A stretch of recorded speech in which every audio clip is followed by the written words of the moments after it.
and condemned the incident. So Tirumala was there with the other political parties. When there's a caste incident, when there's the killing of a Dalit, Tirumala's on his own.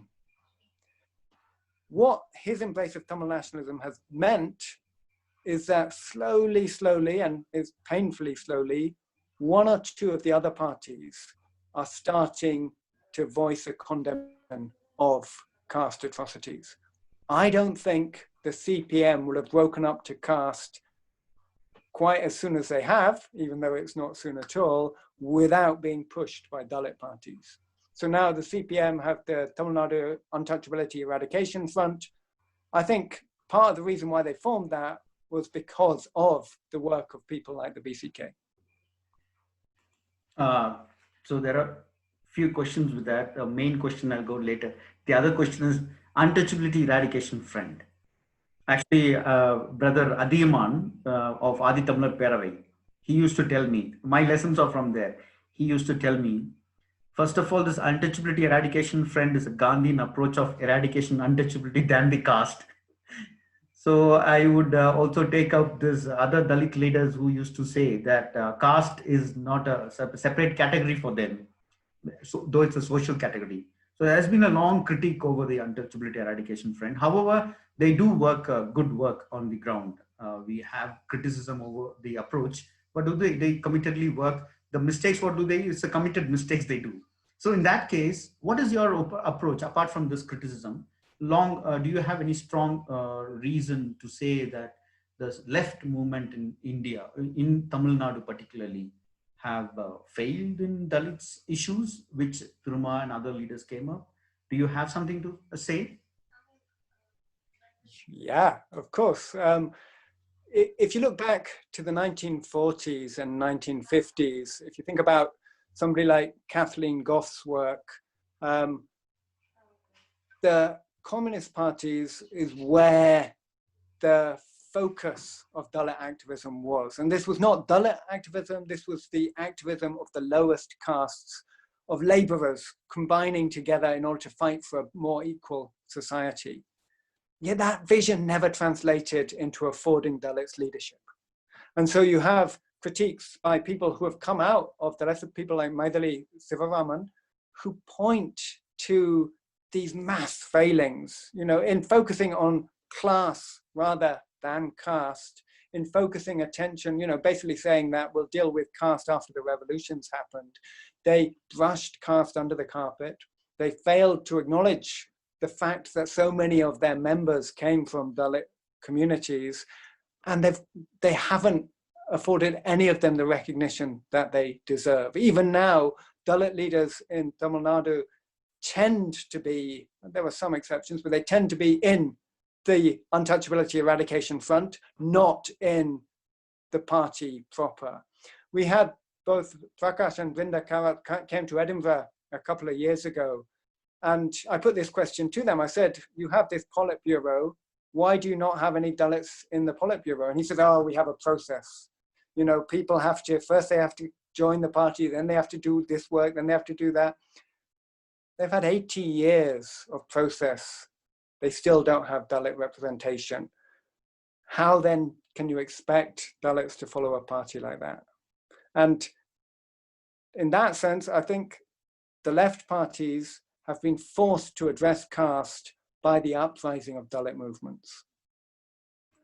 So is there, then may I say that the left approach to caste is actually to appropriate the Dalit movement's emancipation assertion, bring that energy also towards the left, instead of a serious engagement with the caste?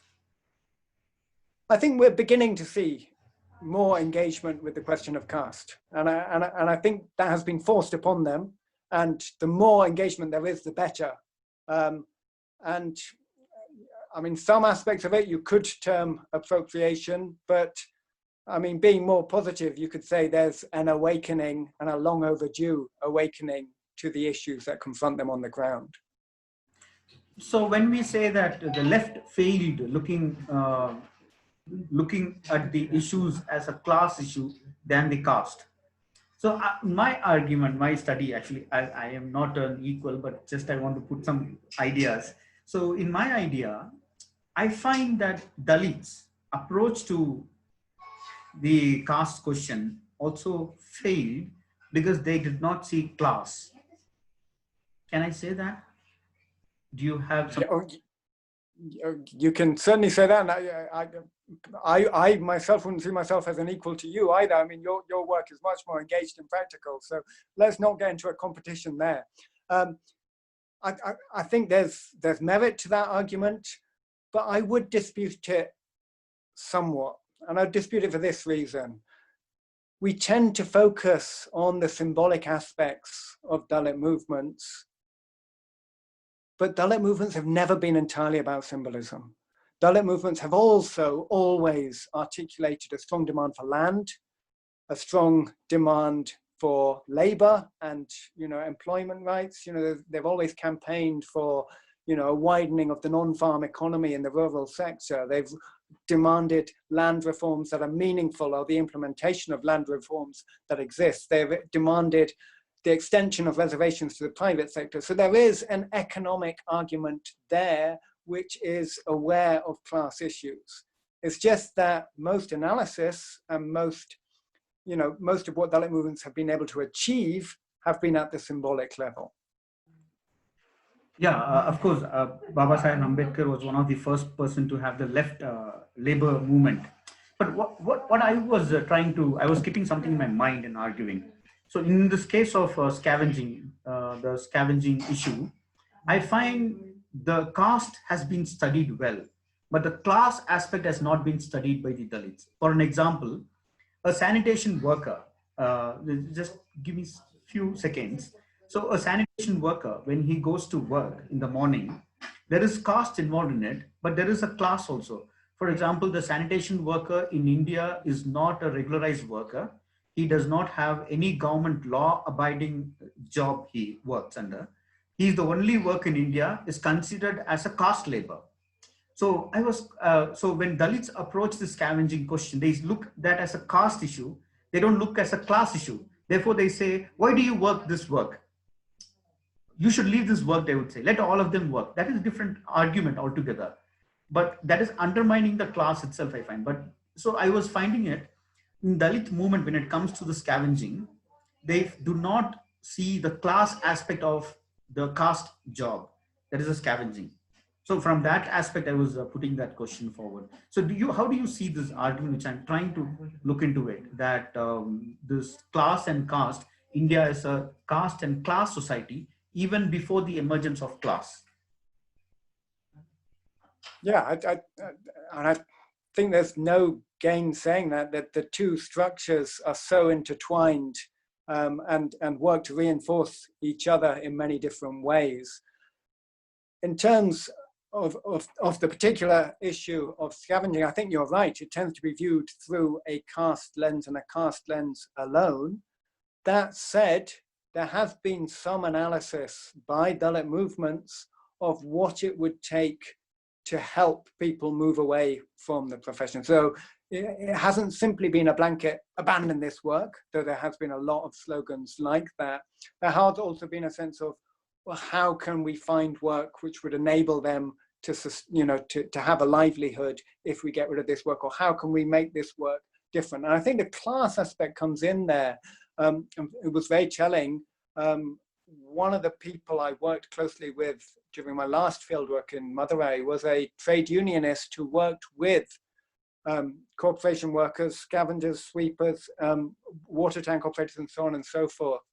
And he noted that when scavenging was privatized, when it became private enterprise and certain areas were given over to certain companies, you would see other castes would be happy to be in managerial positions, but those doing the actual work were always Dalits. And so it is both caste and class combined. But yeah, in order to address the issue, I think you need to retain the focus on caste and highlight that it's not just the poorest of the poor do it, because the poorest of other castes do not engage in sanitation in the same numbers. So you need to say, why hasn't it been addressed? So the Indian government announces a multi-crore program to upgrade the railways. It doesn't address the issue of who's going to clean the tracks. And that is because they can disregard the interests of the lowest castes. So I think we need to retain the caste lens in this case in order to address the issue. So why hasn't the Dalit, including VCK for that matter, why VCK as a prominent leader in the party in the South hasn't worked on this scavenging? It was never in their large level. I haven't seen them organize a long. So why is that? Why is the scavenging issues always left to the scavenging population in Dalit movement? In this context, why VCK is not addressing this issue? Is it because he's not part of this community like that? Is there any? No, a critical question. Yeah, it's a critical question, but I think it's slightly unfair. I mean, I think you're right. It hasn't been taken up on as big a level as it should have been. But it's unfair to say that the VCK have not addressed the question. So Ravi Kumar tabled the issue of manual scavenging when he was a representative in Tamilnadu. Tiruma raised this when he was on the railway subcommittee in Parliament, and has spoken about it in multiple places. So I've been at several of his speeches where he has raised this as an issue and said that it needs to be addressed. Have they done enough? No, they probably haven't. And is that due to his caste? Is that due to the main number of people in the movement? That's possibly been a factor. And you look at the groups who have mobilized most actively against manual scavenging, and they are, as you say, the people who are engaged, they are the manual scavengers themselves. They are those who are at the receiving end of the practice. But I think, yeah, the VCK should do more, but it would be unfair to say they've done nothing. So, yeah, actually what you said was right. It was not, I find, because even now there was 4 people died in a manhole in Thoothukudi. I don't find VCK has a large protest. They haven't protested a big protest in this manual scavenging. I haven't seen that. It's true, but at least they do. At least we bring up VCK here so that they listen to us. At least they change. It's a critical thing. But one thing I would like to engage with VCK a little more deeper, when you said that they are not a party of one particular representation, they do represent all. So in Tamil Nadu, there are different castes, like Pallar, Devendra Kula Velalars are there, Chakliyars are there, Arundhadiyas otherwise called. So what has VCK has done for these communities, especially for, let us take in this context, is the Arundhadiyas who do not have any political party as such until now. The VCK has been the party, and where many Arundhadiyas are part of VCK in even now. How does one see what kind of role VCK has played for the emancipation of Arundhadiyas in particular?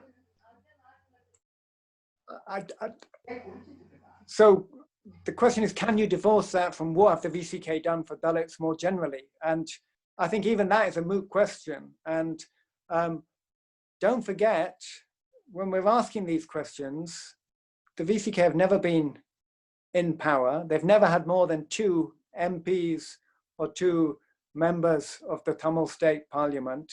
So they've never been in a position to do much more. So what have they done for Arundhadiyas? They have raised the profile of caste discrimination. They have fought against open practices of untouchability. They have, made it, opened avenues through which Dalits can approach people in power by, having more representation. Have they done more for Parayas than they have for Arundhadiyas? By virtue of having more Parayas in the party, they probably have, but some of the strongest members of the VCK are Arundhadiya communities. So the earliest groups I engaged with in Madurai are from SMP colony, which is an Arundhatiya stronghold. You know, these are people who are staunch supporters of Tirumar and are doing very well. You know, they on the back of the movement, they were encouraged to fight against moneylenders. They created tuition centers, and many in that community have, you know, in between my 2 periods of field work, the change was massive. You know, so they went from, you know, an enclave which was crumbling to one where many have studied, gained degrees, and have occupations.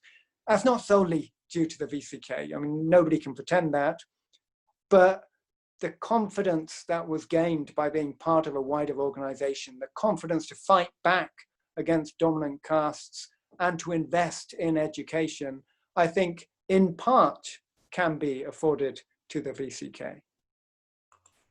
So I asked you that question. Is one is about the Arundhatis, and it's actually I also take it as a pride, because initial part of VCKs there was a lot of Arundhatiyas, Chakliyas part of it. Absolutely, yeah. So do you have some interesting things to share for the audience on some incidents which they would have said emotionally attaching to VCK of Chakliyas? Do you have something? When you interacted with the Chakliyas, how they were part of this VCK when it was growing? Yeah. So, I mean, well, so firstly, most of them would say Arundhatiya now and see Chakliya as rather derogatory, but these are communities within Madurai who face constant harassment by moneylenders, by the police, and by others. And in forming into networks, groups, and organizations, by allying themselves to this wider group, by inviting Tirumar into their colonies, they gained a sense of empowerment, which has had so many beneficial effects. In terms of the VCK's relationship with Arundhatiyas, I think it remains a slightly strained one, because there have been wonderful speakers. Nagai Thiruvallan is one of them, who have left the VCK to form or join other movements. And they have alleged that not enough is done. And certainly one of the things I mentioned in the book is that the VCK, you know, so Tirumar never talks about being the representative of a caste. He always uses the language of Dalit or of the downtrodden. I've heard him tell people off for using casteist terms or to correct himself.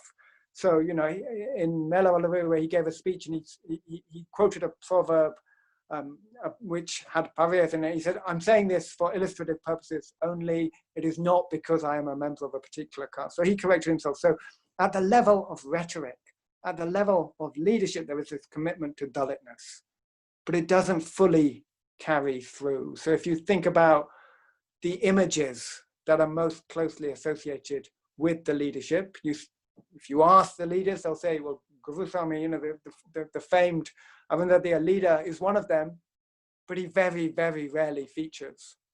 And then you look at who's standing for parliament, and in the last round, there was due to be one Arundhatiya candidate. When he pulled out, he was replaced by, I think, a member of it was either a Pariya or a non-Dalit candidate. And so there wasn't this sense of, if an Arundhatiya is pulling out, then we need somebody else. So there isn't that commitment to representation in the same way. And I think these matters may be tokenistic, may be symbolic, but they matter.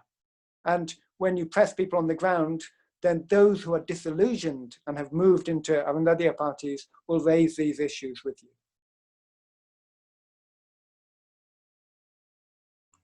This question is actually from Malechami's son, Vinod Malechami. Yep. So he called me and he's asked me to ask you this question. The question is about the Dalit Panthers of India. Malechami was one of these big leaders. I find this Pariyar Devendra Kulavelalar community as a revolutionary community for me. I think they are the community which can guide us to emancipation. That's my view, my understanding with their approach, always different from the entire other Dalits approach in the country. So he asked me to ask this question: VCK, which came after Dalit Panthers of India, did not use neither the flag or flag, I don't know, the Malechami's photo, Malechami's reference is completely removed from VCK's history itself. So, and like you have Melabalabu issue, you have this memory meeting.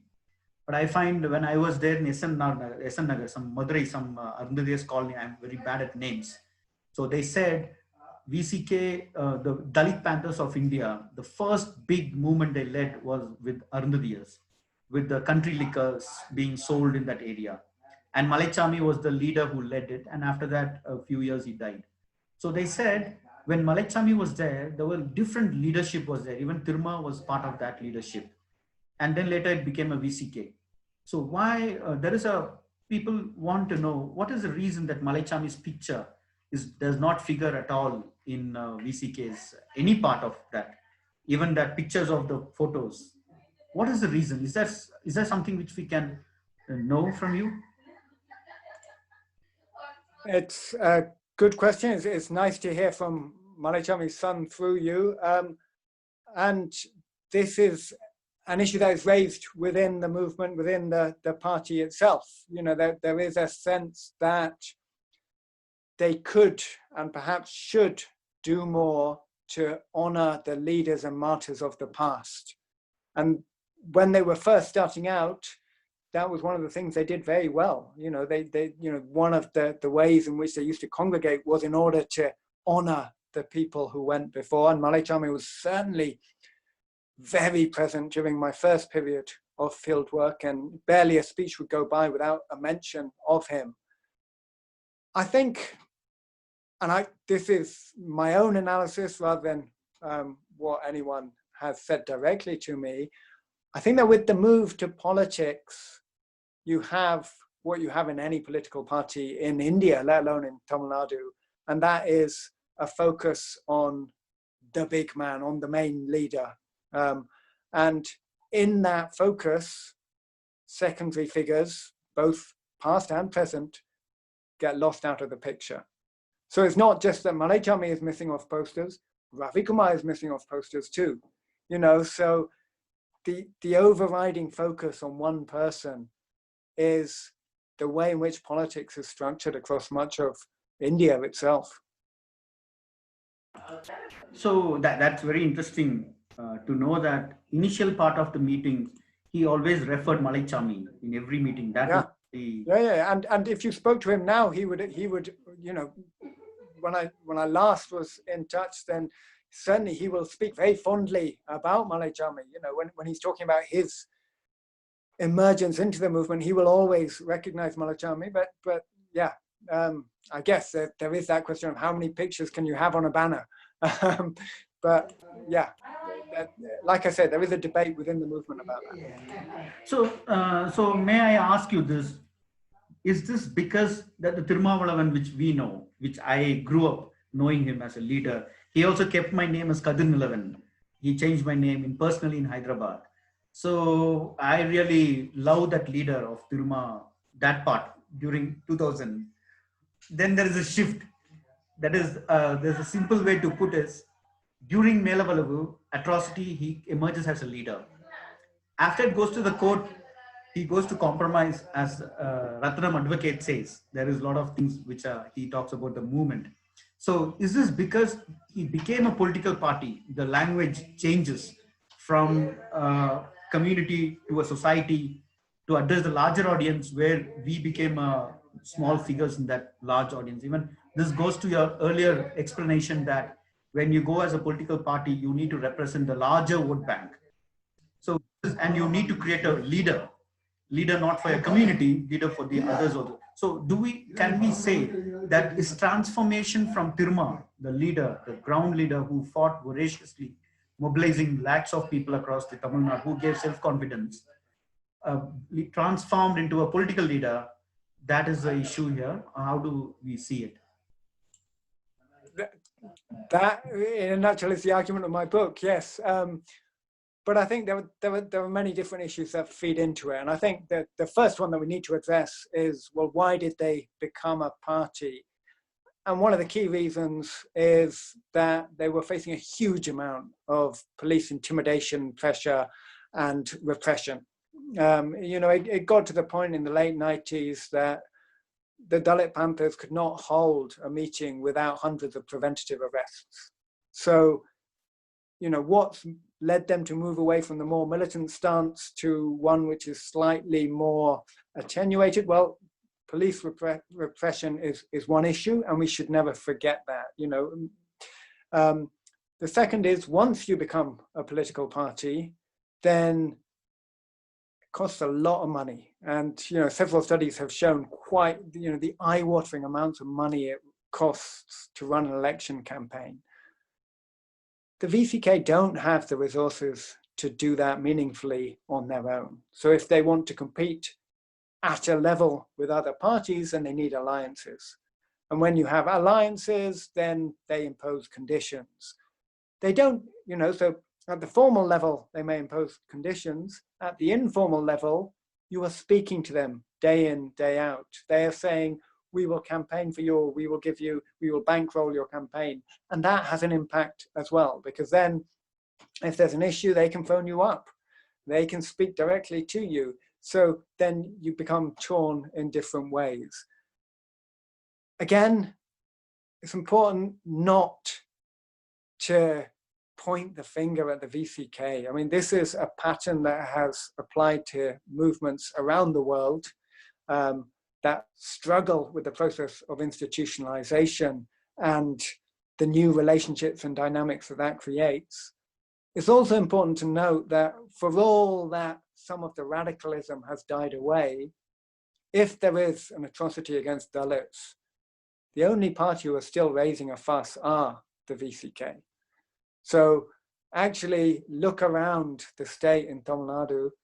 What are the main parties doing? Why are they silent? How can they keep quiet when these issues are as endemic as they are? So yes, we need to critique the VCK, but we also need to recognize that they are small players in a much wider system, and they are doing what they can. One criticism which is made by members of the VCK is that Tirumar could speak more about caste issues on common stages.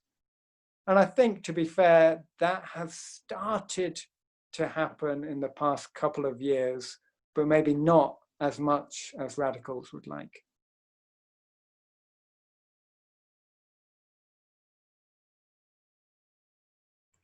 If I may ask that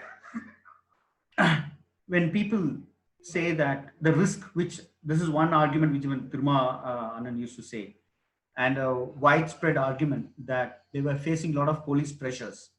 With this point, I also told, I was justified then. I went to Dalit Murasu editor, Punitha Pandian, and I told him that, see, there is a reason for VCK to become a political party at this stage because of police case. Then he said, do you think that Ambedkar would have chosen such kind of steps because of violence?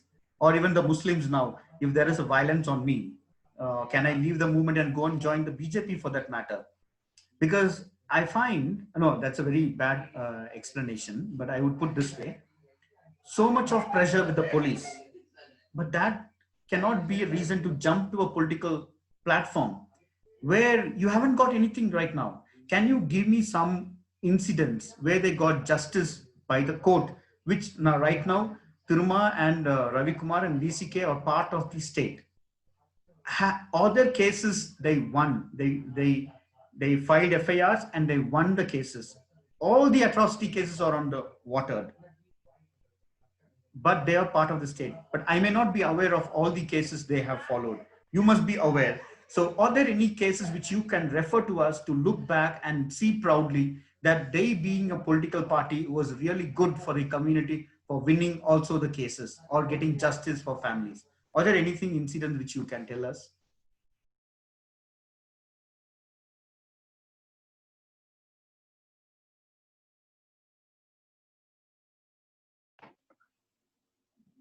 Can you hear me now? Yeah, I can hear you. Yeah. it's somewhat ambitious to expect two members of parliament to be able to influence court cases. So have they achieved anything as members of parliament? Well, in the courts, you know, one thing I would point to is the fact that they are now a political party. They now have legal teams who are working on cases, who will represent people in courts, who are fighting for the reclamation of Panchami land. You know, so the fact that they now have an organization that has some resources means that they're able to push these issues to some extent. I'm not sure how much is fair to expect them to be able to do. Would they have achieved more if they'd stayed outside the system and lobbied? They might have raised the profile of an event, as they did with Mela Valuru, but could they sustain that? You know, so Punitha Pandian says that Tiruma always wanted to be a politician. I think that's, you know, it's easy to say that in hindsight. I think if you look at the way he protested through the 90s, this is not somebody who was putting his future first. This is somebody who was engaging in, you know, caste conflict, you know, face on. You know, this is somebody who was prepared to go to prison to face violence in order to address it. And not just Tiruma, you know, many in the Dalit movement as well. And so I think, you know, it's, again, who knows what his inside thoughts are, but I'd be surprised if he started out thinking, this is the best way for me to become a politician. I think he built up an organization, and then at a certain point they thought, can we achieve more by becoming a political party? Not only that, in refusing to contest elections and boycotting elections, they had a fear that they were allowing dominant castes. And this is also the point at which the Vaniya Sangam is turning into the Patali Makokachi and fighting elections, that you are ceding the ground to them.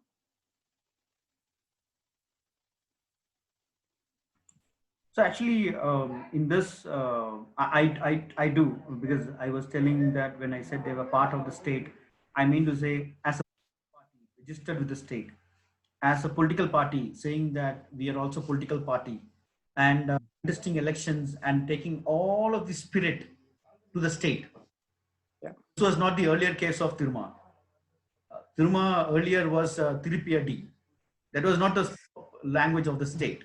So the language of the state changes when Melavalu happened. It was not that. When this recent violence on the Ilavarasan, he went to the court. These days, Dharmapuri, he said, we need justice. This was not the Tiruma. This is the state's language. They started articulating it. So I was talking from that perspective. You also said they have a legal team. Are there any cases the legal team could win? Because can you refer to some cases?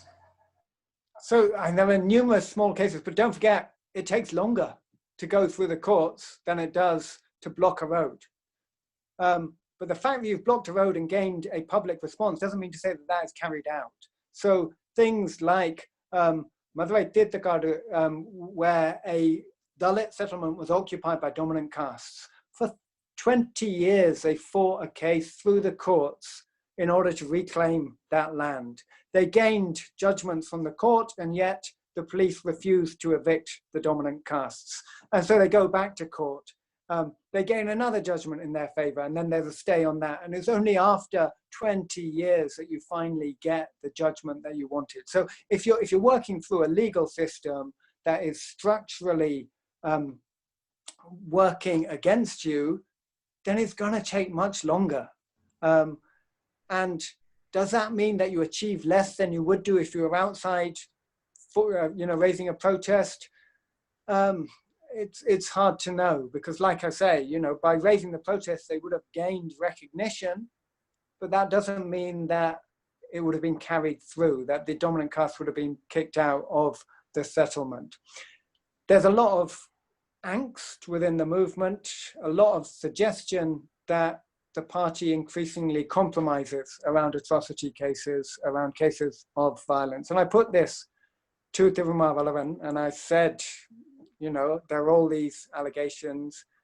His response was twofold. One, show me the evidence of where there has been compromise.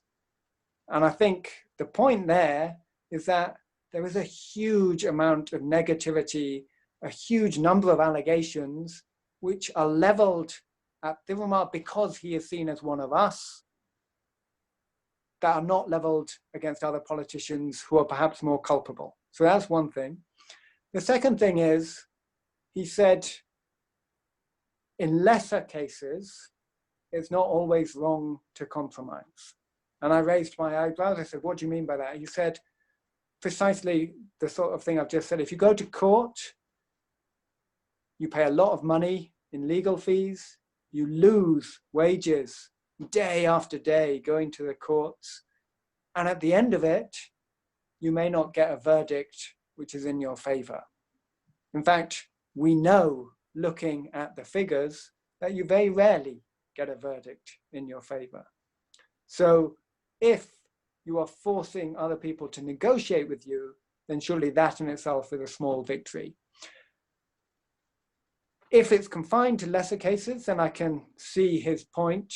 My suspicion, and that of those on the ground, is that this logic also applies to the larger cases as well, in which case I think the trade-off is much more difficult to stomach. So actually that question I was asking, and I will keep asking VCK for that. The reason is, in 2004, I asked this question to Tiruma in an interview for Dalit Camera. He said the same, that we have a team, they're fighting, it will take a long time. I think that's the situation even now. Because this comes as, okay, from this we'll go to the question if I prepared, we are getting also late. So we were speaking about the democratization of spaces which Tiruma VCK has taken up. And all Dalit parties, including Mayavadi. All Dalit parties at this point of time taking, I think even you referred about the some incidents of UP's statues, the importance of that being installed.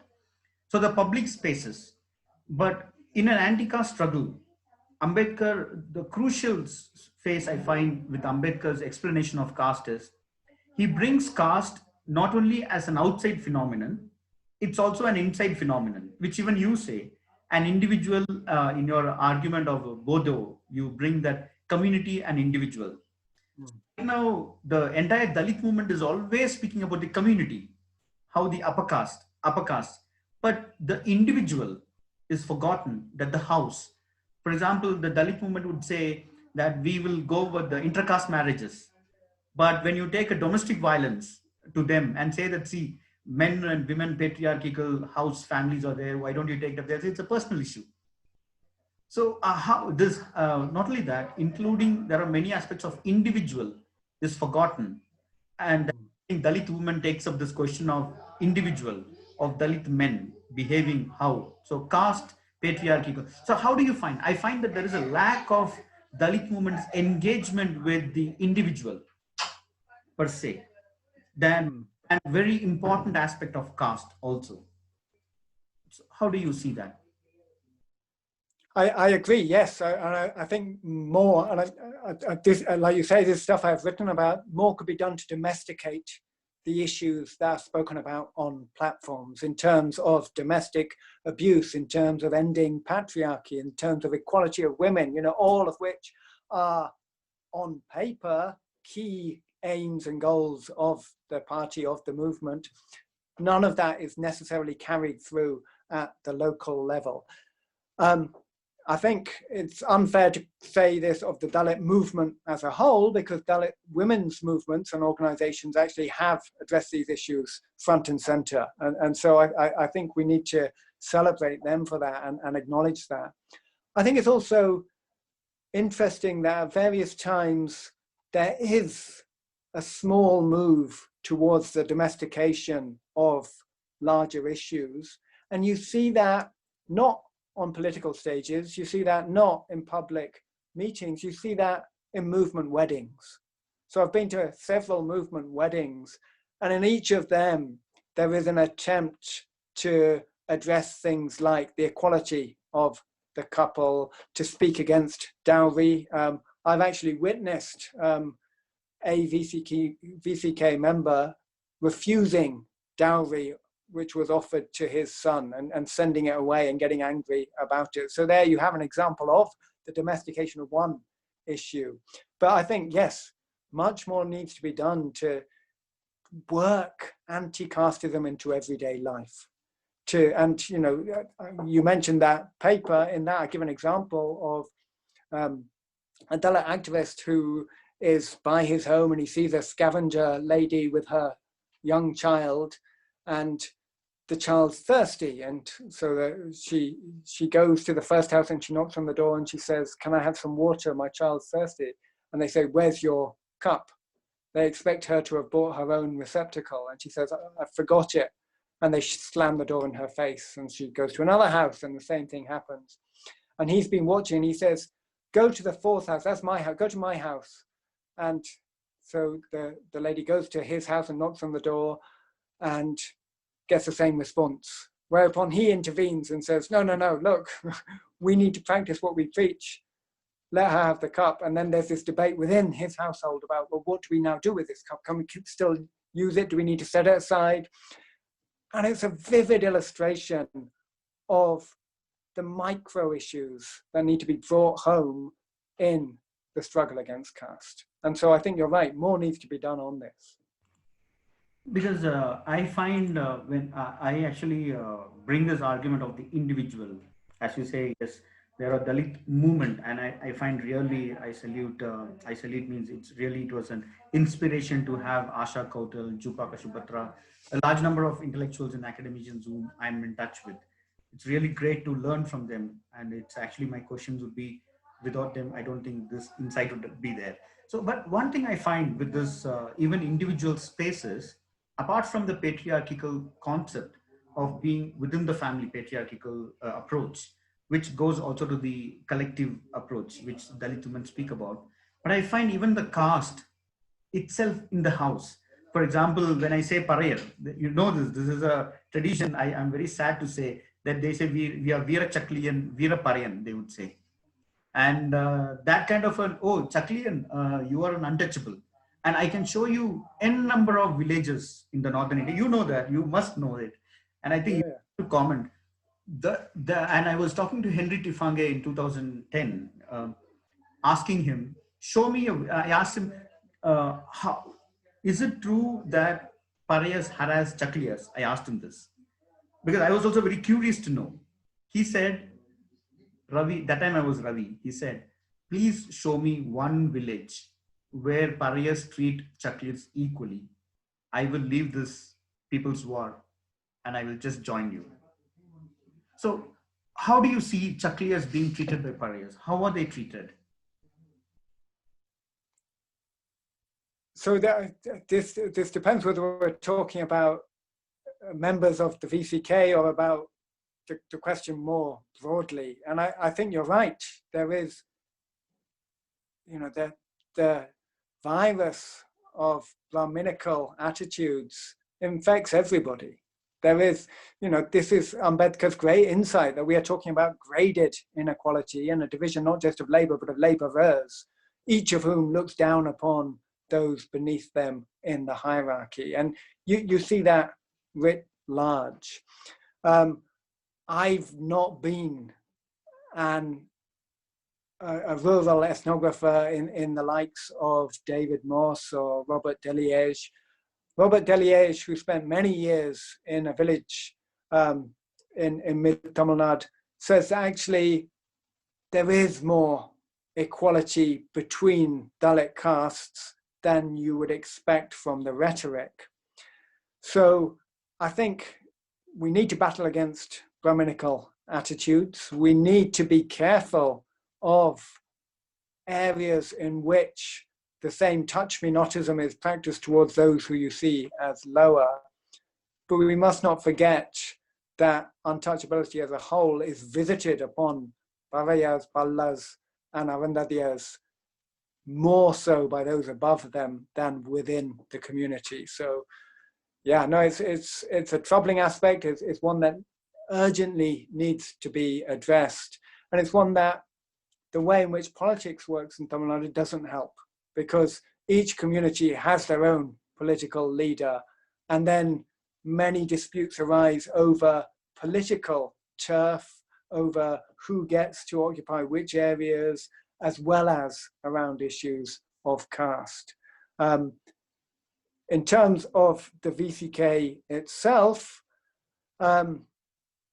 like you say, there are many Arundhatias in the VCK, and certainly in terms of the language of the leaders, there's a commitment to Dalithood rather than Parayahood. Yeah, actually, I asked you that question is one is since you are very far, so there are daily news which get circulated by the attacks of Parias and between Parias and Chakliyas. So since we do not have reference that we both could share it now, I don't think it's good to discuss it here. But one incident which was nationally worldwide known was Sandayur Untouchability Wall.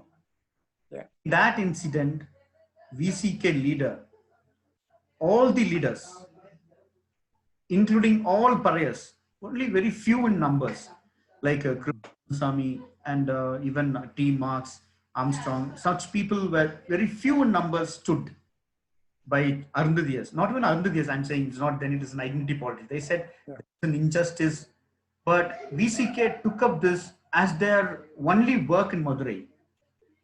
And they said that all the caste Hindus, whatever they used to say about Chakliyas, they said the same.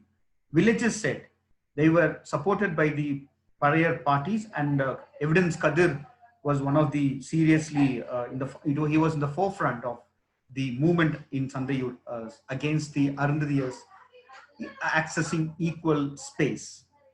So you would have seen that. That was VCK did it. And saying that VCK did not do. VCK did that actually. And what do you see about, how do you see about that? So, and I'm very familiar with the story, but I should preface what I'm about to say by saying I haven't been there. I haven't been to both sides. So my account of it is based very much on secondary sources. There is some debate about what happened in Sandayur. Like you say, people like Evidence Kadir, people who I otherwise respect, argue that it's not a case of untouchability, it's a case of politics. I don't know the ins and outs of it. What I do know is that in this case, I would most definitely agree with Paranjit, who, when he visited the villagers there, said the wall shouldn't, we've all experienced exclusion, we've all experienced ostracization, the wall should not be there, we should work together. And I would echo those sentiments, even if it was not an untouchability wall, even if we take at face value the argument that it was about protecting the temple because there had been thefts. You've experienced ostracization, you've experienced exclusion. So when a community comes to you and says, we feel this is an untouchability wall, then surely you would want to remove that. So I don't know what the ins and outs of the politics of the VCK were in that instance, but I would have acted differently. Yeah, actually, that's a very good, really, it's a great response, because Paranjit was the only hope that he gave from Parayar community. I really salute him for that. We did have a big discussion, but even after that, that is a speech which you heard in Dalit Camera, that is win the village in Arundhatias. But when he went to Parayar side, they really threw him out. They said, get out of the place.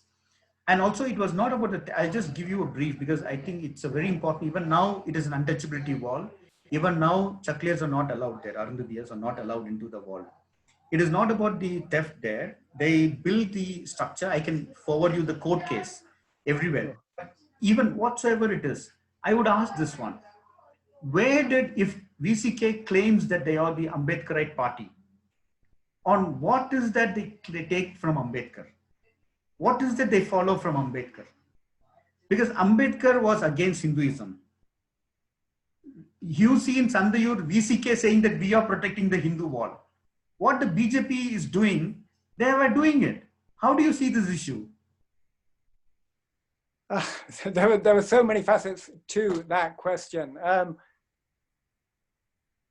I think you can never, I mean, I've seen some analysis critiquing the VCK for taking for shifting to the right, for taking a Hindu stance. You can never view the VCK as a Hindutwadi party. You can never view them as a Hindu party. They're one of the few, and if you think back to the last political election campaign, they were one of the few voices in India, let alone in Tamilnadu, who are articulating a strongly anti-Brahminical viewpoint. So we need to differentiate their views at the macro level and their actions at the macro level from what's happening in this one case. In terms of what, like I say, I would have acted differently. I don't know what the ins and outs are there. I don't know why the VCK took the position that they did. From the earliest time of my research, I have noticed a trend towards insularity within Dalit movement. So you saw that particularly early on with Pudhiya Tamilakam and Dr. K. Krishnasamy saying, well, we will develop first and then we'll look to other Dalit groups. And at that point, the VCK were very strong at saying, no, we must fight for everyone. But there is a danger that you fall back upon caste. An anti-caste movement cannot be premised on caste, because then you end up recreating boundaries. And this is a debate that I've had with people in the party many times. So there is often a gap between the rhetoric and practice of the party. And I think the rhetoric is right. And what happened in the case of Sandayur, I'm not sure. So adding to that is, when you said that VCK is the only party, actually even that is true. Right now in India, they are the only Dalit party which haven't joined BJP. At that point, we really salute VCK for that. But also, don't we think that that is also the aspect of Dravidian parties? For example, the contribution of Dravidian party is the reason that BJP could not come. For example, I'm talking it from the aspect of Western districts. In Western district, Chakliyas were once part of the RSS and BJP. Right now, that is what the BJP is trying to go with the Arundhathiyas, because no leadership, nobody's addressing Arundhathiyas issue.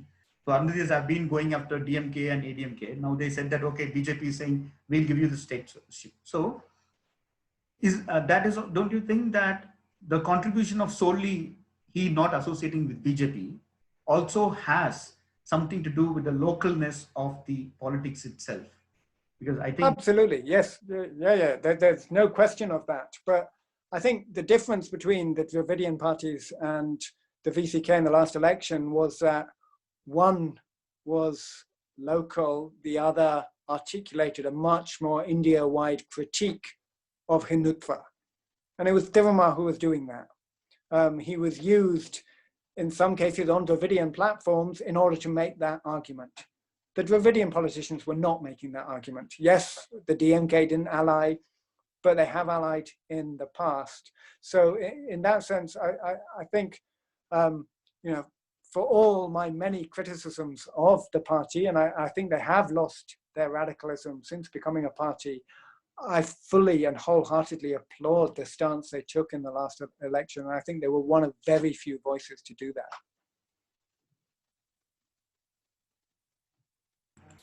So one thing is, coming back to this this Arundhathiyas aspect, just one question of this Arundhathiyas. Yeah. I find that it is like, I find it's very important because we need to discuss to strengthen our ideology, a strong critique of like Dalit women keep. I think it's needed for the Dalit movement. So I find, why does Ravi Kumar, for example, in writings, we know that Ravi Kumar is the greatest intellectual in Tamil Dalit writings. His book on poison, I forgot that name. That is a pioneer book which is spoken across the Dalit movement, across the country, and even in Tamil Nadu particularly. He's a great writer, and we salute it, and we really appreciate him. There's one aspect of him always writing that Chakliers are migrants. So, and then he refers that argument to a colonial data. So how do you find this argument of Chakliers are migrants? Yes, I have very little time for it. And actually, these were strong debates I had. So coming from where I come from, I always struggle with the idea of Tamil nationalism when it takes on an ethnic hue. And one of the big debates I had with VCK members was, what happens if you adopt Tamil to Avandadiyas in the movement? And actually, the Avandadiya members of the VCK were some of the strongest people who said, but we speak Tamil too. We see ourselves as Tamil. Even if we speak Telugu in the home, we view ourselves as Tamils.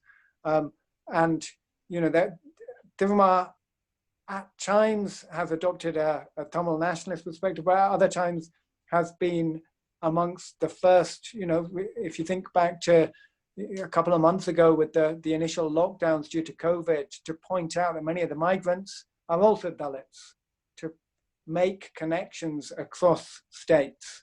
And you will know better than I do the links he's drawn with people in Andhra, so there is that undercurrent of Ambedkarite thought, that undercurrent of anti-caste coalition building across India.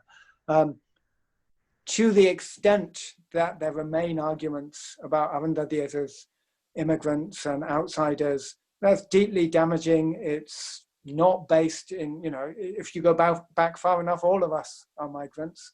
So why go back for one group and not others? They are central to the state. They are central to the party as well. And that needs to be recognized more often than it is. And it is recognized, often enough when you push people. There is a question from a viewer. So the question is, he's a Asai Tambi from he's an assistant professor in Pachayappa College, Chennai. He is asking a question that, what do you think in a reservation for Arundhadiyas with scheduled caste reservation, what is the space for social justice within scheduled caste? Yeah. So there's a big debate around this, and I've probably changed my mind slightly on this. The way in which you have subquotas in Tamil Nadu is not to say X amount for this caste, X amount for this caste, X amount for this caste, is to say there's a preference for those who are historically behind. So a preference of 6%, which is, you can debate about the numbers, but, first preference goes to Avandadiyas, then the others can bid for those jobs. So I think, given the historic disadvantage of the Avandadiya community, I think that reservation can be a solution. But I think we also need to question actually the wider system. We need to push the state on how many reserved posts remain vacant. We need to push for the extension of the reservation system into the private sector, given that the public sector posts are shrinking rapidly. And at the very least, you need to think about the Bhopal Declaration of Dalit groups and, think through how can you diversify, people in CEO positions, ownership of companies, and so on and so forth. I think reservations in and of themselves are of dwindling importance because the public sector is shrinking. And so we need to think beyond that as well. So one question is about Meenakshipuram conversion. Yeah. I think the Devendra Kula Velalars, from Malaichami to Pasupati Pandian, and now all are different they have, John Pandian and all. And they are very assertive community without a leadership. of large leadership. But they themselves, they're a very assertive community. And so they embraced Islam in 80s. And in Tamil Nadu, even for Christians when they converted, this is my knowledge, when Dalits embraced Christianity, the pressure, pressure Dalit Muslims faced after embracing was not the pressure there, including for, I think, Ambedkar's embracement to Buddhism. In Tamil Nadu, after embracement of, in Meenakshi Rahmat Nagar right now, there were large-scale protests across India, like BJP leaders, all of them come, Prime Minister, all of them come. You must have followed that. Could you speak about that little? And also why this incident is erased? Like in Tamil movie dialogue, we say, Atipatti, one village. Why it has been completely erased in Dalit movement? It's always about Christianity and Buddhism, not about Islam. So could you talk about the Meenakshi and also why this is not there in Dalit history? I think it is there in Dalit history. It is a staple of speeches at Tamil Dalit Party events, even if it hasn't been written about so much. Tirumar did a doctoral dissertation on the Meenakshi program conversions. So, you know, in that sense, I think it's there, but I think it has been a victim of wider geopolitics, if you like. So if you think about why did it hit the news, why was that way more salient and powerful than conversions to Buddhism or Christianity? And I think it is because the Muslim is the chosen other of Hindutva. So conversion to Islam is seen as more challenging to Hindutva by Hindutvadis than conversion to other religions, which can be accommodated and incorporated in different ways. You see in the Northeast, the attempts by the BJP to, you know, in the Northeast, a colleague of mine who works there says that the BJP is called the Bharatiya Jesus Party because of the way in which they work with Christian groups. They are not able to accommodate Islam in the same way. And so it is seen as radically different. And maybe for that reason, there's been a move by Dalit politics away from talk of conversion to Islam so as not to alienate themselves further. But that's mere speculation. I think, why has the VCK not talked about it? The VCK are, you know, they've inherited the politics of Periyar. They are more atheist than anything else. They tend not to, you know, one of the big critiques of my work is that I don't talk about religion. I don't talk about religion because the party don't talk about religion. You know, this is, some have converted to Buddhism, some have, you know, Tirumar has worked on Meenakshi program, but these are people who view, you know, religion as problematic in itself. And, you know, there have been critiques of discrimination. There's that wonderful speech by Tirumar Vallavan when there was a problem in Ereyur and Dalits were not allowed into the graveyard. And he took the church on and he said, you know, there was some question about whether he should be intervening and whose side was he on. And he said, I am the pastor of the Panthers, not of the sheep. And he, you know, took issue with the local bishop and fought for Dalit access to the graveyard. So, you know, there is a sense that, yes, religion is there, but we are in the land of Periyar, so it's of lesser importance. That's my reading. Actually, that's a wonderful reading. It's a great insight for me. Because I was confused to understand this very clear, because it's so contradictory. The biggest critic of Periyar movement in Tamil Nadu is VCK's Ravi Kumar, and then you that they are at the end of the day they are the Periyarists who are believe in atheism, and yeah, that is very interesting. So let me put this way: why have they left this conversion? Ambedkar said that you die. I'm born as a Hindu. I die as a religion I choose. So he says that Hinduism is like a disease that you need to get away with it. But why VCK, since its emergence till date, they haven't touched this part at all? Why is that? And they always maintain their Hindu party. Like VCK, Hindu party, I mean that VCK Tiruma will say, I'm a Hindu. But for example, you can say there are many Christians. The way You see, I've in never heard interviews he him. did say, in interview, there are video interviews in television. Yeah. He said that there may be some of that. He went to a Hindu temple, but I've no, not temple. There was a debate happening because of that. You remember the statue? He spoke about the statues are nude. So at that point of discussion, he said, I'm also a Hindu. I'm a Parayar Hindu. My mother is I also sponsor building temples. He did say that interview. I can share that. It's an authentic. So what I mean is there are Christians, Parayar Christians. What are the demands they have taken from religious side? They have always taken about the caste violence. But on the religious side, they haven't taken, but we have large number of Parayas putting Ayyappa temples, Ayyappa photos, cadres. So, and VCK leader himself saying that my mother is a staunch religious person, and I also fund. So there is one way of view looking, and you know that Dalit in India is a Hindu identity. Like it's not. No, it is not. But when we say about Dalit, for example, Buddhism is also there, Sikhism is also there, Christians also there. But Christians, when you get a religious converted, you don't get Christian certificate. And Tamilnadu, large number of Parayas are Christians. And they are not official Christians, I don't think so, because they don't get the Saka certificate. But VCK hasn't addressed that issue at all. And for example, conversion is one. How do you respond to the conversion debate? And one, VCK hasn't touched the demands and the problems of the Christian Dalits, what they face.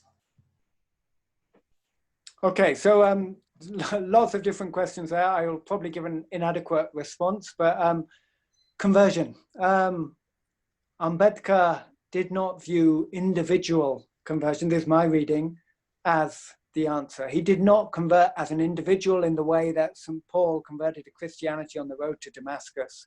It was very much a collective project, and it was a conversion to a Buddhism along with many thousands of followers, which he had refashioned to directly address issues of inequality. And I think that is a key point to remember. Individual conversions by people in the state of Tamilnadu are not going to achieve equality unless you can build mass momentum to have a mass conversion as you did in Maharashtra. Then it loses its potency. So yes, and you are better qualified to talk about this than I am. Yes, you may liberate the mind, you may escape from a Brahminical logic, but if you remain stuck within a Brahminical system, then it's liberation of the mind, but continued enslavement of the body. So I think one of the issues that the VCK have confronted is that the vast mass of people on the ground are not, in TN, the vast mass of Dalits are not ready for conversion. So what they did in the early, more radical days, and this is maybe something that's been lost, was to argue that we are not Hindu. And actually, if you read history like Rupa Viswanath's The Pariah Problem, you see that until the 20th century, untouchables were not regarded as Hindu. And so building on insights like that, building on the work of Ayotidas, Tirumar used to say, we are not Hindus. We have always been excluded. If he's now singing a different tune, then that speaks to the exigencies of political engagement.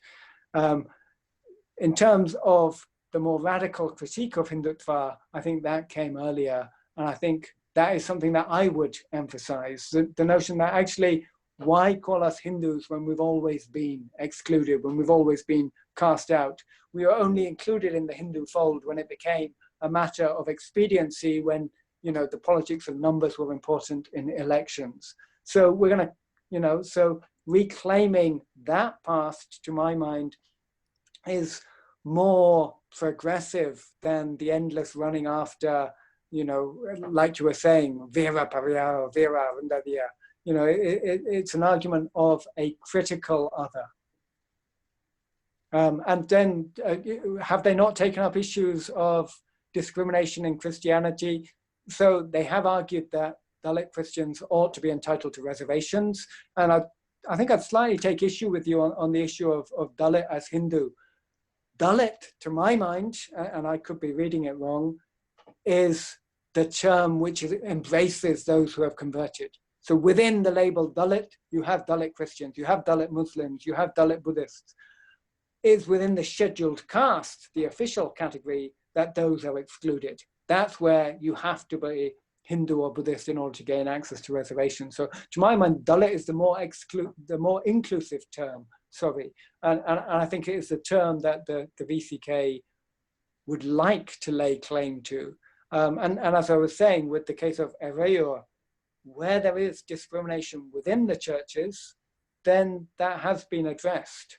Could they have done more? Possibly. Why haven't they done more? That could be partly to do with the way in which Dalit movements in the state, and David Moss shows this in his wonderful book, The Saint in the Banyan Tree, they emerge very closely with Christian organizations and churches and with Dalit liberation theology. So maybe those linkages meant that they saw the positive aspects of conversion more than the negative ones.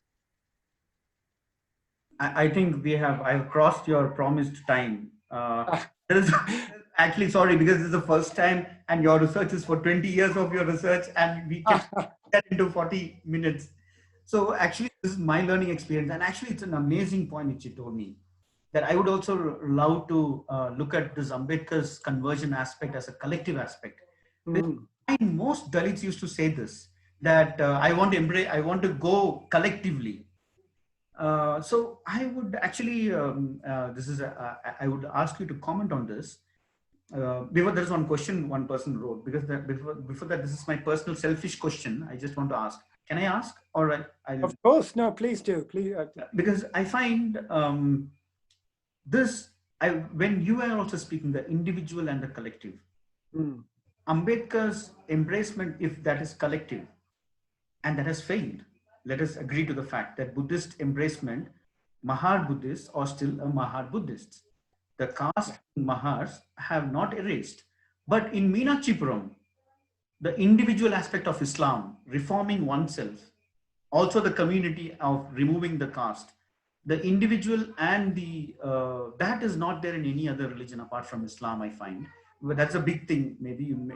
So I would ask you, my research, as I said, individual aspect of toilet, because the purity, pollution, individual aspect of shit, what we defecate, individual aspect of toilet is the purity, pollution ideology, which converts that into a community space of a temple. So I find, do you see somewhere there is an important research that I'm doing, that the individual aspect of the toilet is what Dalit movement, including, maybe that is too far to go, but Dalit movement has failed to look the individual aspect of which may have people enabled them to conversion Islam as an individual reform. Can I say that? It's very intriguing, your question, your explanation. All right. So, and the flip side of that is, I mean, Tamilnadu may be different because there's a slightly smaller population of Muslims there, but certainly in North India, you have a caste system amongst Muslims as well. So, you know, Ambedkar points out that the virus of caste has infected all other religions, even though they don't have the theological justification for it. So if it, you know, where it's collective, and in Meenakchipuram, I think you have that writ large. You know, it's because Meenakchipuram was a collective embrace of Islam that you have the strength in numbers for that to be meaningful. I think if one or two Dalits had converted there, then we may be hearing a different story. I think because they converted en masse, then they had the networks, they had the ability to make a difference. And in terms of toilets, I see where you're coming from in talking about as an individual, because we go alone, but I think there's a social component to that as well. And this is me speaking as a sociologist here. I can't see individual actions without reading into them the wider social norms and patterns. But I would refer you to the wonderful book by Diane Coffey and Dan Spears, Where India Goes, about toilet use. And basically, they show that all these campaigns to eradicate open defecation are doomed to failure because of collective beliefs about ritual purity. They show how the sense of not wanting to be living next to filth, not wanting to have it, to clean out toilets, is one of the main reasons why people don't want to have toilets, why you have this continued huge number of people who are engaging in open defecation. So I think your point about purity is absolutely the right one, but I think it's more of a collective than an individual issue. Actually, in that book, Where India Goes, that book, I was in touch. They're writing an article for our publication. So that book, interestingly, they also point out one important aspect, that across the region, they found Muslims are the only population who embrace toilet even if they don't have space. If there is a small space, they would first prefer to have toilets. So Yes. was talking about the individual aspect of purity, pollution. Certainly, Islam itself as a community. I agree to that. I was feeling that when I was talking about the individual of myself itself, like the community changing my confidence, my talking about the purity, how I believe. In Tamilnadu, we say, see, for example, this is what I also feel that the Tamil movement, Dalit movement left, like HL, eating that concept. We all continue that. HL, Amma, if mother dies, we say Pono, we say untouchability. We also reproduce in our house, individual reproducing in the house. And Dalit movement has, like, even leaving the slippers outside a house. We won't put inside the house, and there is a religion to that. I was in South Africa, just a minute, just 2-3 seconds. I was in South Africa, and they found that I'm an Indian. I asked them, you didn't even see me, you didn't come to my room, how did you find out? They said, your slippers were outside your room. You Indians are the only people who keep the slippers outside. And then also the toilet, they used to have a cup, and they say that if you go with a water bottle, they'll find out. So very interesting is the personal behavior we haven't discussed in Dalit movement, and we always discuss about the atrocities. So I was finding that as one interesting aspect of Muslims being more revolutionary in accepting toilets in that book also. Sure. Yes. No. And that is certainly something that I've seen as well.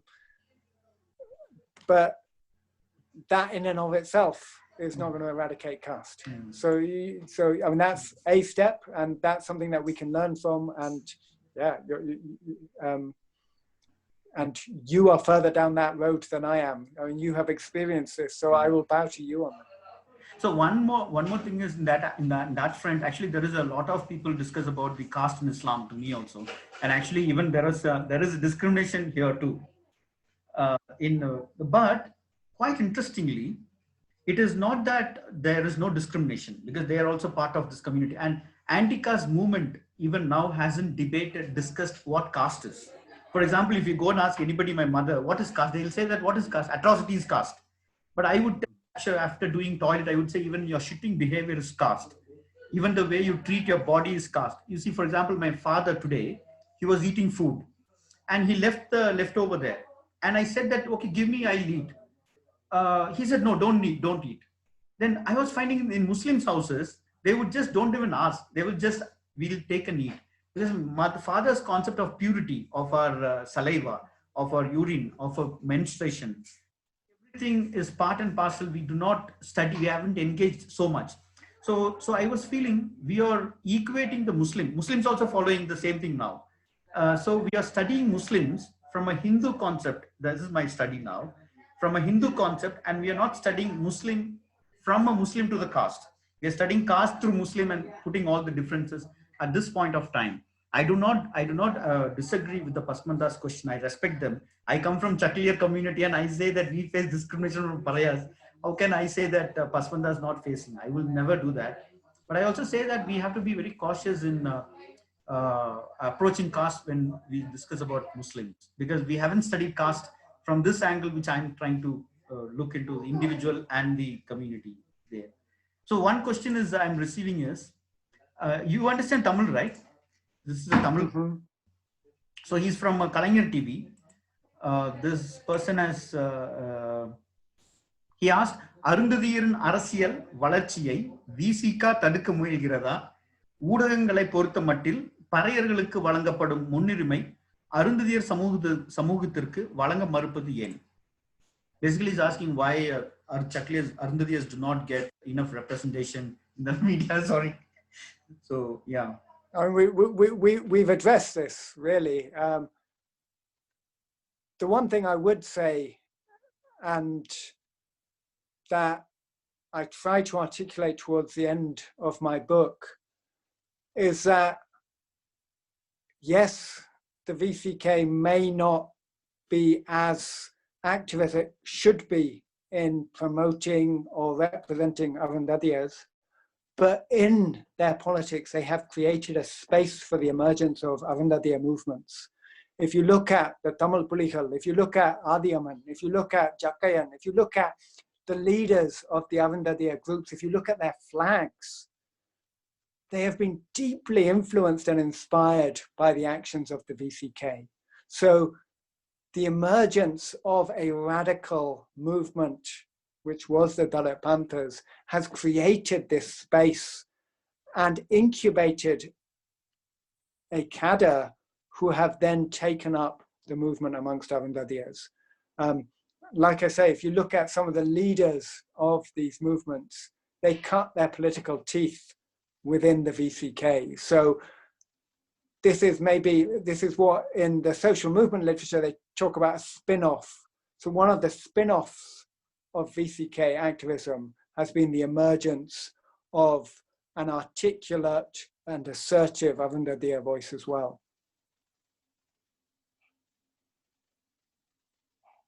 So I can't hear you. In recent time, yeah.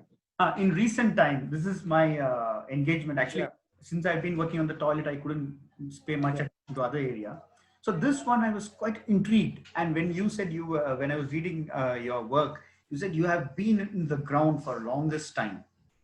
So I want to ask you something very interesting, including Thiruma's tone. I found Dalits have a particular tone, lower tone, including my voice, which is policed by caste.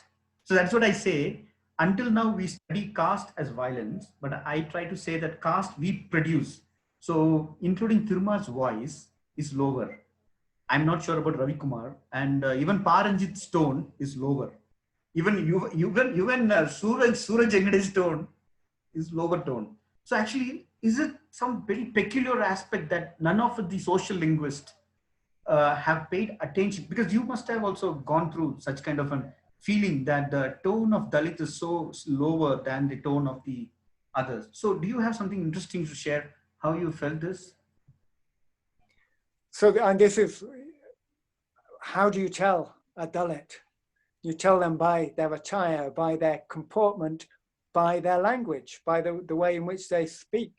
And, you know, in terms of stories to tell, one thing springs out at me, and it brings us back to the VCK. And I was on a stage with Thiruma in 2012. We were launching one of the internet portals, and they asked me to speak in Tamil. And I said, look, I'm sorry, I only speak Kocha Tamil because I grew up and learnt it by interacting with others.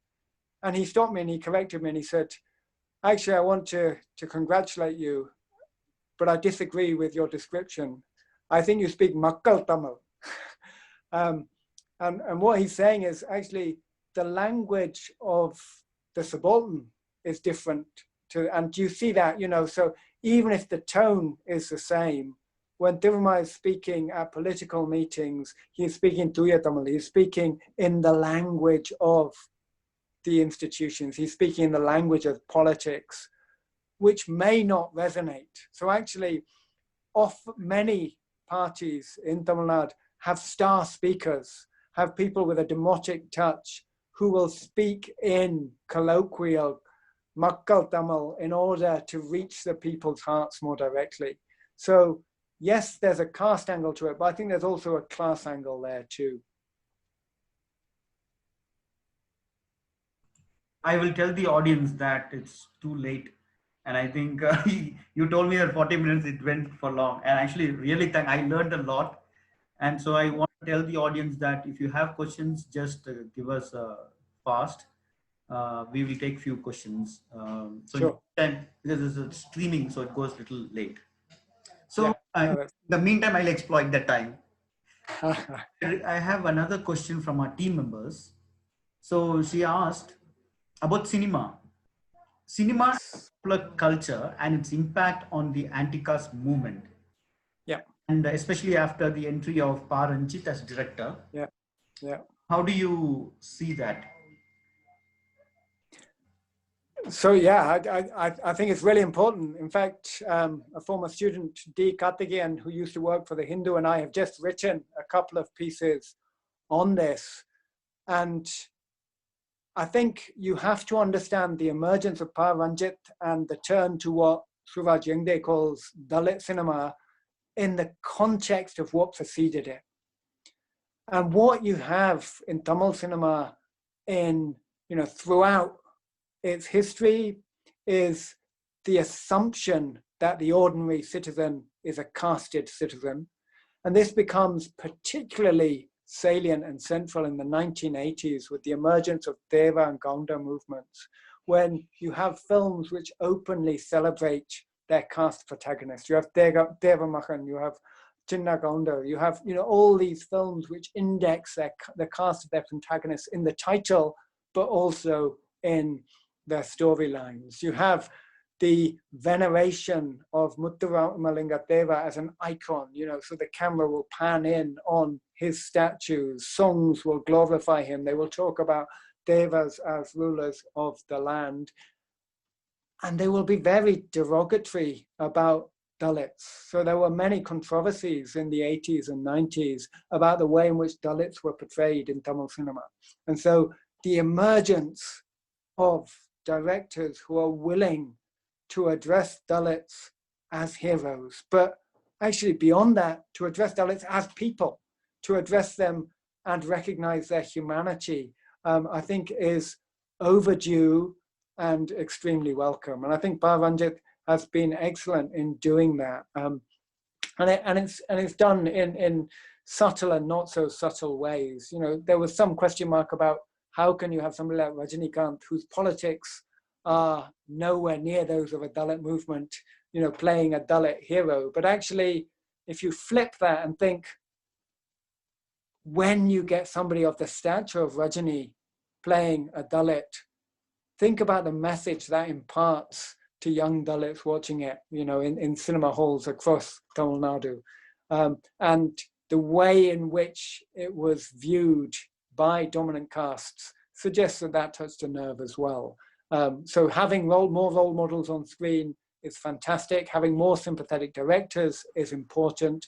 It shouldn't be a one-man show, and increasingly it's not. So we have, films like Barrier and Perumal, which also, address the caste system in a very sensitive and meaningful way, and that's to be applauded. So there is one question I received from Ambedkar King Study Circle. It's from S. Karthikeyan. He asks, he's asking, the political parties, especially Dalit and left politics, movements stay away from the electoral politics. NGOs, Dalit unions and organizations, especially of the middle class and academicians, are all our stakeholders in the anti-caste movement. How to sensitize them to build the intra-caste working alliance towards annihilation of caste? That's the $1 million question. If I knew the answer to that. I think continually trying to build bridges is the only answer, but also working through figures who are not political. So Paranjit and his casteless collective, the collection of musicians who do wonderful music, which directly engages with political and anti-caste themes, I think is an arena in which you can bring different people together. So you'll have Tiruma working with Paranjit, you'll have other parties working with him as well. I think if you try and create that sort of network or bridge building on the basis of a political party, then it will dissolve. You have, multiple cases of disputes amongst political leaders where part of it is about personality, part of it is about politics. But if you can work through widely respected figures in a different sphere, in the cultural sphere, like Paranjit, then you may have more success that way. And certainly if I think about, what are the times when there has been Dalit unity, then it's tended to be after a mass atrocity, when they've been brought together on stages by NGOs or by people like Ranjit in order to address common issues. So actually, I think that has the tendency to unite after an atrocity has also diminished in the past decade. And at the very, how can you call yourself a Dalit movement if you're not uniting in the face of an atrocity? I think, that is something that needs to be addressed.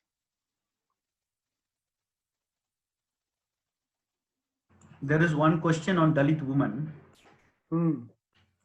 Already we discussed about the domestic in a different way. Yes. So, but there's one question is, why is Dalit feminism largely left to Dalit women and perhaps Dalit trans persons? Dalit women say that many Dalit men are patriarchal. This is asked by Pushpa Asanta from Bangalore. And she's absolutely correct to ask that question. And it is one of the failings that I've said again and again of the Dalit movement, that it has not addressed it. And again, we can't label the whole Dalit movement, because the Dalit women's movement has been central to raising these questions and helping to address them, both amongst male-centric Dalit movements, but also amongst Savana-centric feminist organizations, and forcing them also to address the question. Why is it? I think there's a particular masculine culture of doing politics in Tamilnadu. But actually you see that elsewhere in the world as well, which can sometimes be reinforced by the rhetoric and practice of the movements themselves. So let's take the VCK, which I know best. In theory, they are committed to equality. In theory, they are committed to ending violence against women. They are committed to, at least a 33% representation for women. In practice, that doesn't happen.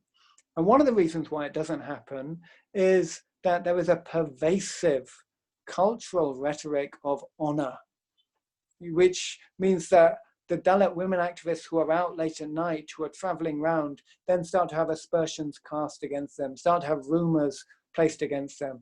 And it can make things really difficult. So if they're working as Dalit women in a Dalit women's organization, then they are spared some of the sort of finger pointing that goes on in main Dalit movements. So one of the ways that Dalit movements have tried to address that is to have Dalit women's wings. The danger with that approach is that it then becomes, a side matter, so not the movement proper. And I think, the VCK have taken steps in this regard. They have held mass conferences of women, addressing some of the issues that feminists raise, but they haven't fully managed to integrate those issues into the main movement, and they certainly haven't managed to domesticate them. But it's not them alone, it's wider society as well.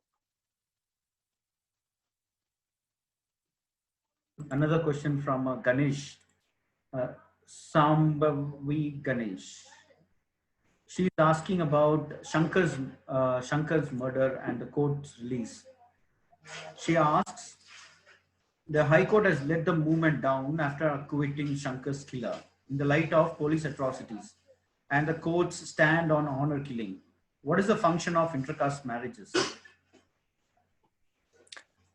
So I don't know whether this is the Sambhavi Ganesh, but if somebody Sambhavi Ganesh has just gained a position to come and do a PhD in Edinburgh. So very nice to connect to you like this, if you are the Sambhavi, and hope to see you here at some point. And there's a really good point, really great point. Shocking decision by the High Court, which I hope will be overturned by the Supreme Court. We know how difficult it is to register an FIR in the first place, to take a case to court, to get witnesses to stand up and address issues, to fight a case all the way through the courts. This doesn't happen. Here you have an incredibly brave woman who has taken up the case and fought against her own family on behalf of her murdered husband. Here you have, more evidence than you're going to get is caught on CCTV. It's open knowledge. If the court cannot uphold a conviction in this case, then what hope in other cases? So it sends out a really bad signal. It comes on the back of the early release of 21 of those convicted of the Mela murders. And it sends out this signal that Dalit lives don't matter. At a point when the world is up in arms, quite rightly, about Black Lives Matter, then I think many activists have rightly pointed out that Dalit lives matter too. And this needs to be addressed by all the voices in India who are shouting Black Lives Matter and forgetting that issues occur at home as well. So I'm waiting for one question. So in the meantime, so this Kerala, I've been studying the Kerala Dalit studies writing, the compilation of that, and also the compilation of Dalit writings in Tamil Nadu. What I found interestingly, they do not speak about Dalits who live outside Tamil Nadu. For example, the Parayars issue in Mumbai, they face a long struggle, long battle of certificate, and Chakliers struggle in Kerala. Chaklier movement here do not take care of them. They think that they will take care. The Dalits in Kerala will take care. Kerala Dalits say, no, they are not part of us. They are taken care of by the Tamil Nadu Dalits. So end of the day, they are left alone. So why is this Dalit movement? It should have become an international, not as a regional, linguistic, reduced movement.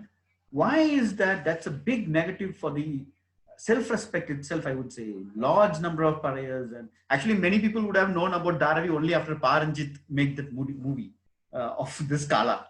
So sorry to even Malaysia, Dalits are there in Malaysia, Dalits are there in abroad.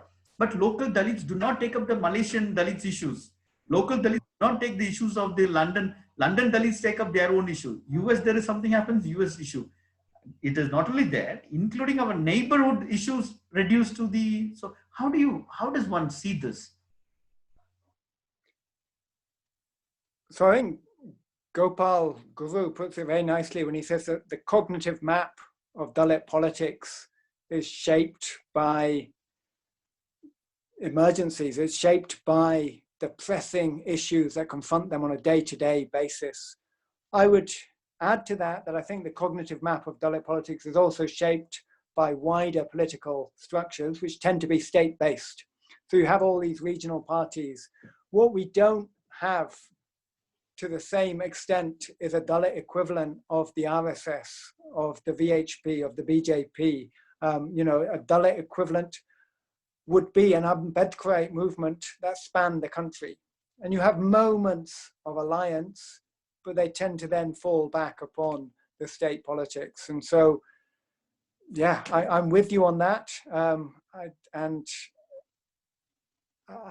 not sure of what the route out of that is, though maybe one way would be to excavate the future in the past and look back at the broad Dalit networks that characterized the early Tamil pioneers.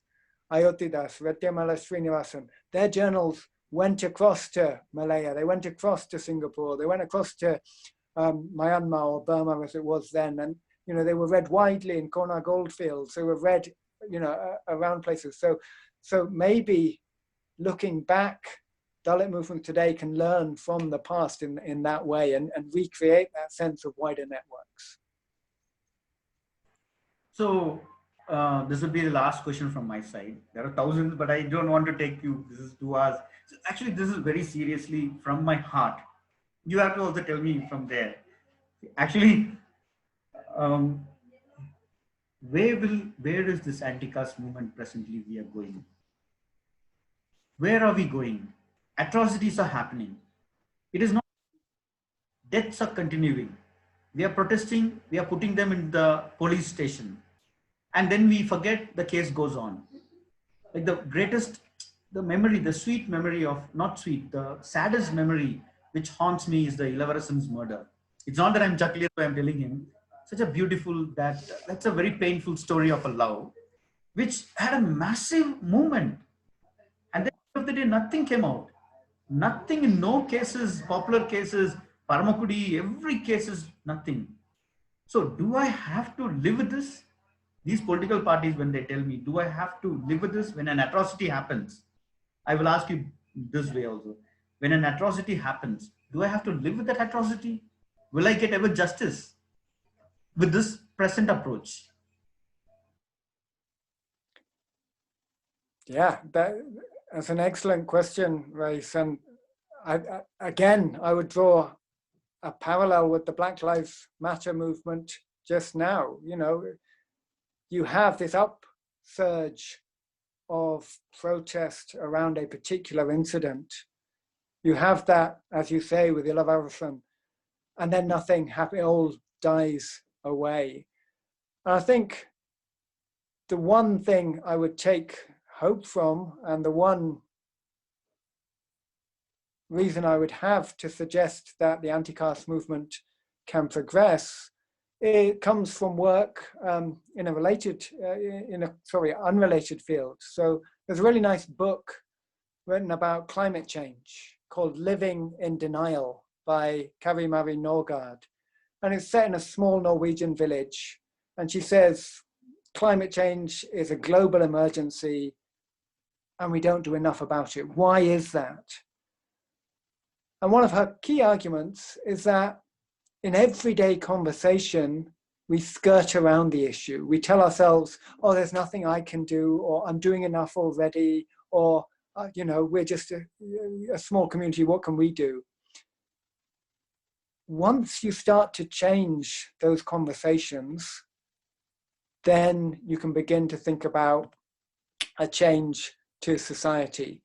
And I'm hopeful that with Jignesh Mavani, with protests by people like the Beam Army, with the fact that atrocities against Dalits can no longer go unnoticed, even though they may not get a court verdict, that attitudes and conversations are starting to change. And this is why I say the energy of the Black Lives Matter global protest at the moment can be harnessed to argue that Dalit lives matter at home, and to compel those who are part of the problem to address the issues on a day-to-day basis, and to stop talking about castelessness, to recognize that castelessness is a product of privilege, and to think through the ways in which they can address ongoing issues of discrimination. So it's not going to be an easy process. I can't promise that things are going to change. Well, we know things won't change overnight, but there are seeds of hope. And for all their failings, groups like the VCK have advanced that hope as well by investing a generation with a sense of expectation and aspiration that maybe they didn't have before. So this is the last question. I'm going to close it from my side. See, actually, last week we had a debate in Tamilnadu. They called me to discuss. So Black Lives Matter, what I found is, there is always assertion. When the police arrests the black, you find blacks are killed because they assert. In all the videos, from this I Can't Breathe, they were struggling. It is not that they say that they arrested. The blacks used to resist that when the arrest happens. So they block them, they put them down, they put their hands down. What I found in India, the other hand, the submission to the caste Hindus. In a village, if I walk, we see Dalits when we speak here in English, when we represent a Dalit crowd, which speaks of self-respect to their circle, not even their house, mothers and fathers, including now me personally to say, if I go to a caste Hindu village, I will not go that way if they ask me not to go. Because the self-respect for us is in those public spaces. Large number, 99% of this India population of Dalits still live and submit to the caste Hindus society. For example, what you also said in a previous conversation, earlier conversation, that Usilambatti areas, even Dalit leaders cannot go. So in that case, can I say, in this country, we never had a unified civil rights movement for our struggle. We all had movements of patches like atrocities, Kailanji atrocity, Rohit Vemla movement, Mela Valavu movement. All these movements are there, but not a consistent fight against the caste itself. So during this process, there is caste comes, but there is no fight, which like the civil rights movement in America. Civil rights movement was saying that we want civil rights, it's a complete lockdown, complete protest. But in India, we all believe in the constitution. Once the constitution gave freedom, we said, freedom we received. So I find the problem is we haven't received. We are still the slave, I'm saying that we do not have self-respect. With that case, I don't want my life. Dalit's life doesn't matter because before my matter, myself should matter. So for me, self-respect matters than my life I was telling.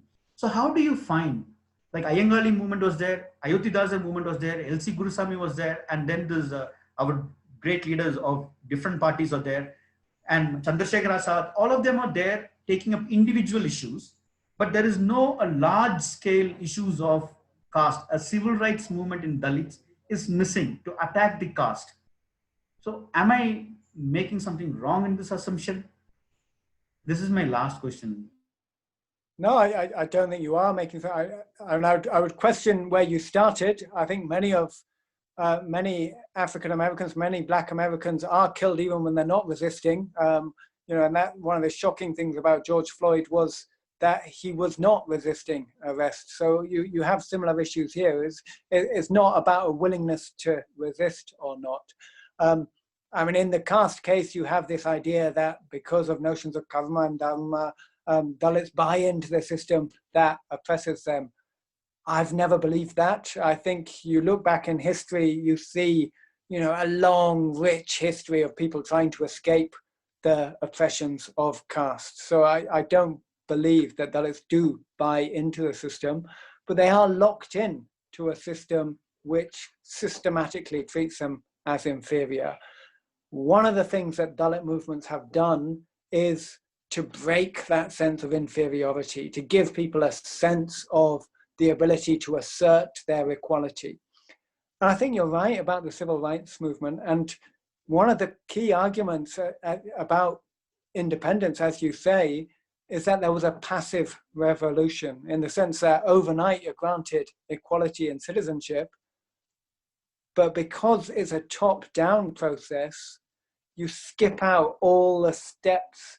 And Ambedkar pointed this out very clearly in his debates around the move towards an independent India. If you don't have social equality, then what's the meaning of democracy? And that battle for social equality goes on. And again, because of the nature of caste and the division of different caste laborers within the wider struggle, you haven't had a pan-Indian civil rights movement to the same extent.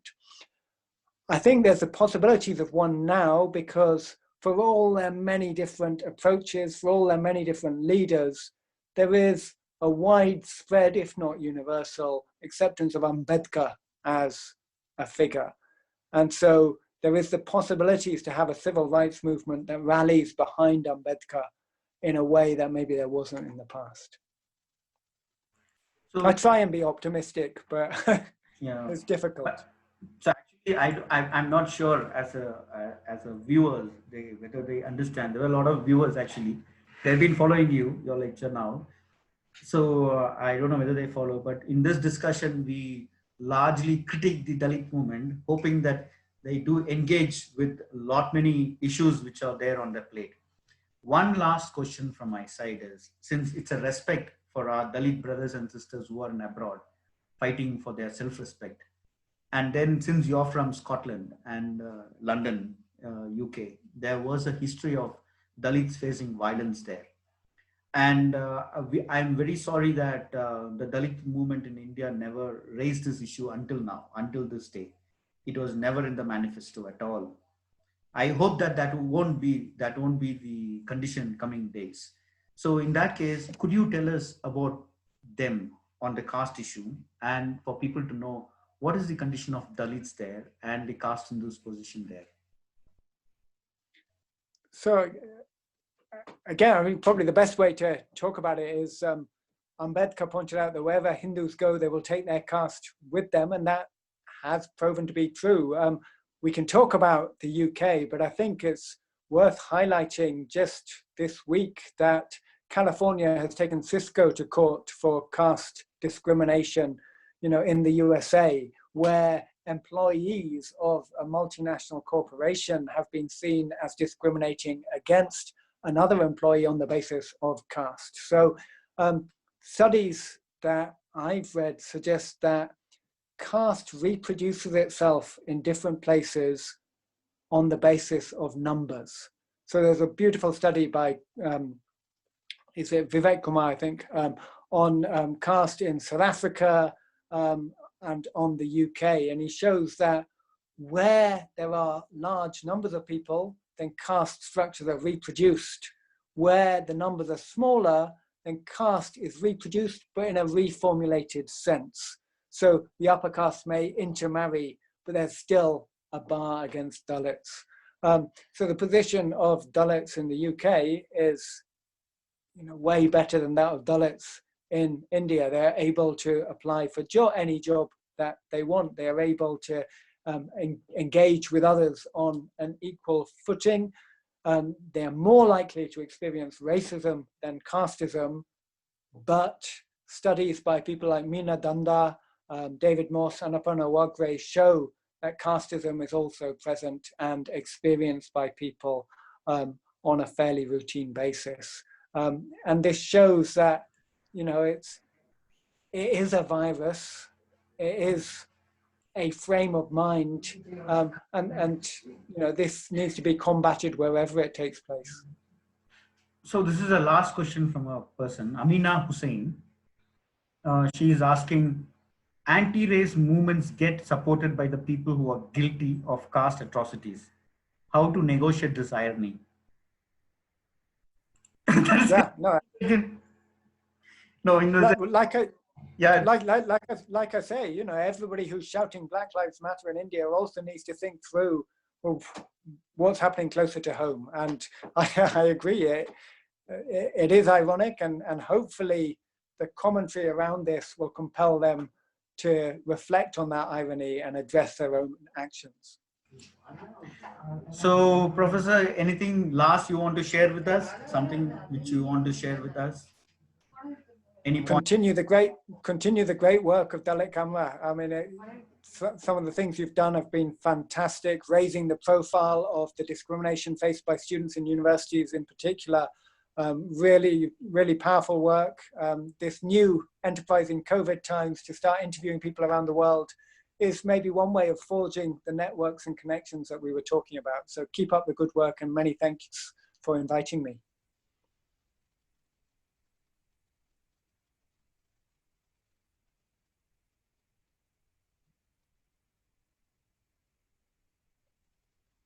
Question. There's one last question. It's a very important question. He's asking, he's asking, Bala Subramaniam Jaipal. He's asking, can we say that the BJP eye on Arundhati's is the result of failure of Arundhati movement? Hi, Bala. Nice to hear from you. Is the BJP eye on Avandhadhya as a failure of the Avandhadhya movement? No, I don't think it is, because the BJP are also eyeing up the Pallas. The BJP, Amit Shah is also getting into bed with Palla movements. It is more an example of the strategy of the BJP in exploiting cultural icons and exploiting fissures wherever they can. So I would not blame the Avandhadhya movement for this. I would blame the BJP. I mean, they have a practice strategy. Look at what they've done in UP, look at what they've done in the Northeast, look at what they're trying to do in Karnataka and Kerala. This is a widespread pattern. It's not about the Avandhadhyas. It's about a political practice on behalf of a well-resourced and heavily funded organization. Should the Avandhadhya movements, you could also say in some ways it's a failure of Dravidian parties to address their issues and embrace them, and in that way insulate them from the approaches and advances of the BJP. Yeah, so that question, I think, is the Dravidian movement.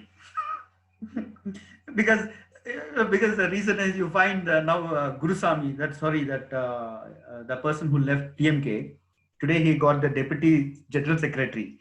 It's a BJP. So I find the failure of BJP is the failure of Dravidian movement also. So last is I really okay. One thing is, I may not get you again. Sorry. One more thing is, see this race and caste. Last thing, race and caste. How does one see this? Because I find Dalits in India, Dalits abroad, they say that Dalits' life matter. They do not take Black's life matter along with that. Why I'm saying that is when it translates to India, in India, Black's life matter does not come it comes as a solidarity. But when the Blacks get attacked across India, we Dalits do not protest. Let me be very open. No Dalit movement comes and owns them. No Dalit movement. Including in my own family, they would say that those South Africans, the Africans are savages, not about racism, but they are very bad. They're not even humans in our eyes.